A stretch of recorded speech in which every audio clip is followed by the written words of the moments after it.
Hello and welcome to Ani's Short Stories. I hope you enjoy this story.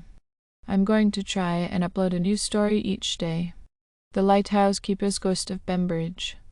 The wind howled through the skeletal remains of the Bembridge coast, raking cold fingers across a restless sea. Holly Arnold pulled her coat tighter round her shoulders, staring up at the towering structure before her.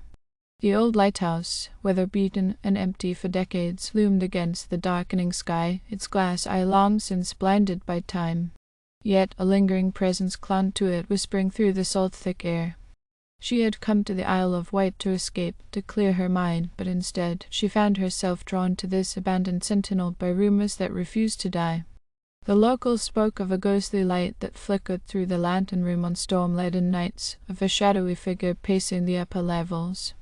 They warned her not to go near after dark. Naturally, she had to see for herself. Holly pushed the heavy door open, its rusting hinges shrieking in protest.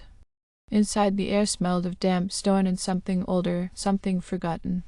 The moment she crossed the threshold, an unnatural silence swallowed the sound of the raging wind outside. A prickle ran up her spine, and the hairs on her arms stood on end. She ascended the spiraling staircase, the iron steps groaning beneath her weight.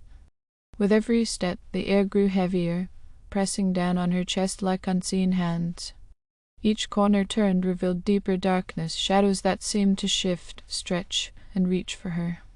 The stories played in her mind. Henry Graves, the last keeper, had perished here.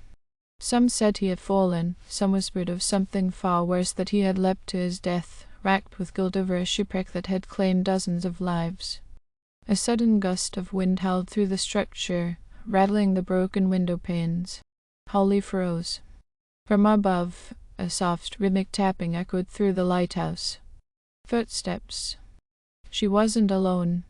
Reaching the lantern room, she hesitated. The space was eerily intact, as though waiting for a keeper who would never return. A dusty oil lamp sat upon a rusted table, and in the reflection of the cracked glass she saw it. A man, or rather the hollow shade of one. His uniform was drenched, rivulets of water dripping from his spectral form onto the wooden floor. His face, itched with sorrow, turned toward her. The air grew thick with the scent of brine and decay. "You see me," the figure whispered, a voice like the distant wail of a foghorn. Holly swallowed hard, forcing herself to stand her ground. "Who are you?" she asked, though she already knew. "I failed them," he murmured. "I saw the storm, saw the warning signs. The beacon should have burned that night, but it did not. They perished because of me, and so I remain, watching, waiting." The air turned icy, the walls groaning as if bearing the weight of the sea itself. Holly took a cautious step forward, heart hammering. "You don't have to stay," she said, her voice barely above a whisper. "If you seek forgiveness, let go." His eyes, two endless voids, met hers. "And if I cannot?" A gust of wind howled through the shattered window, and suddenly Holly saw it, the past unfolding before her eyes. A violent sea, the floundering ship, the desperate cries of doomed souls swallowed by the abyss. Henry Graves, standing just where she stood now, racked with despair as his hands trembled over a lamp that would not light. The storm outside mirrored the tempest within the spirit, the waves crashing against the rocks below as if seeking to reclaim him. Holly reached out, not knowing if she could touch him, if she could break the chain that bound him here. "Let it go, Henry," she pleaded. For a moment the lighthouse shuddered. The storm roared its fury. Then, as quickly as it had come, the wind died. Silence stretched heavy and uncertain.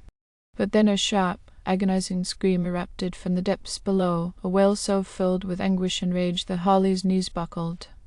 The temperature plunged. The darkness coiled around her, thick as oil. Henry's form flickered, distorting as the sound of phantom footsteps began to race up the stairs. Something else was here. Holly barely had time to react before an unseen force slammed into her, sending her sprawling against the cold stone floor. The room blurred, and suddenly she wasn't in the lantern room anymore. She was in the storm. Water filled her lungs.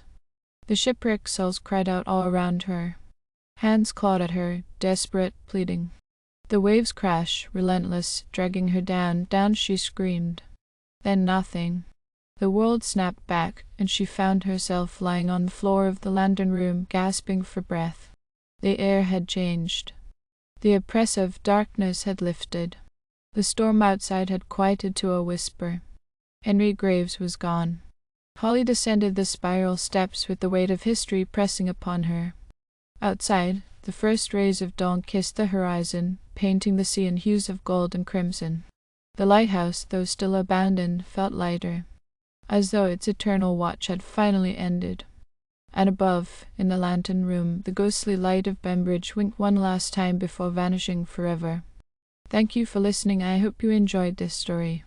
Please don't forget to like, and even better, like and subscribe. Thank you very much, and I hope you have had or have a great day.